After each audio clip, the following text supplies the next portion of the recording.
কোরআনে পাক আল্লাহ সুবহানাহু ওয়া তাআলা বলেছেন যে ফাস্তাবিকুল খায়রাত, ভালো এবং কল্যাণকরময় কাজের ক্ষেত্রে তোমরা নিজেদেরকে অগ্রগামী করো এবং প্রতিযোগিতায় নেমে পড়ো।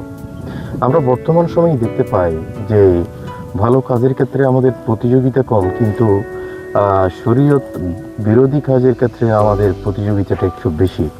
অথচ আল্লাহ সুবহানাহু ওয়া তাআলা নির্দেশ করেছেন ভালো কাজের ক্ষেত্রে আমাদেরকে প্রতিযোগিতা করার জন্য।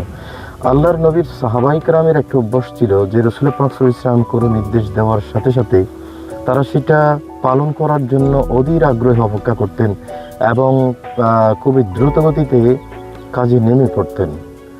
এবং সেই ভালো কাজ করার ক্ষেত্রে আমরা অনেকে আছি যারা কিছু একটা করতে চাই অথবা নিয়ত করেছি ভালো কাজ করার ক্ষেত্রে।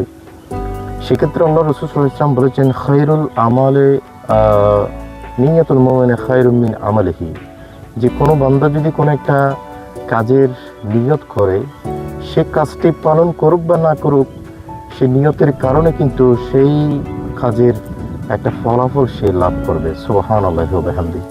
সুতরাং আমাদের উচিত যে ভালো কাজের ক্ষেত্রে নিজেকে অগ্রগামী করা, এবং করি বা না করি ভালো কাজের ক্ষেত্রে আমরা নিজেকে মনস্থির করা, নিয়তটা পরিশুদ্ধ করা, এবং শুধু নিজে করা নয়, অন্যজনকে অনুপ্রাণিত করা ভালো কাজ কিভাবে করা যায়।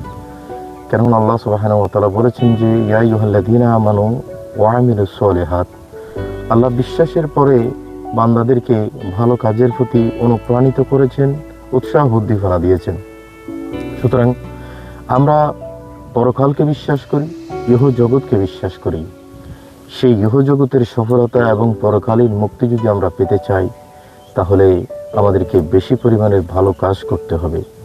আমাদের ছোট বয়স থেকে শুরু করে ইয়ং জেনারেশন, আমাদের যুব সমাজ যারা আছে, সর্বক্ষেত্রের আমাদের সকলের এই ভালো কাজের প্রতি অনুপ্রাণিত হওয়ার যে একটা মনোবাসনা, সেটা আমাদেরকে জাগ্রত করতে হবে। আল্লাহ আমাদের সকলকে ভালো কাজে অগ্রগামী হওয়ার আমাদেরকে তৌফিক দান করুক। আসসালামু আলাইকুম ওয়া রাহমাতুল্লাহি ওয়া বারাকাতুহু।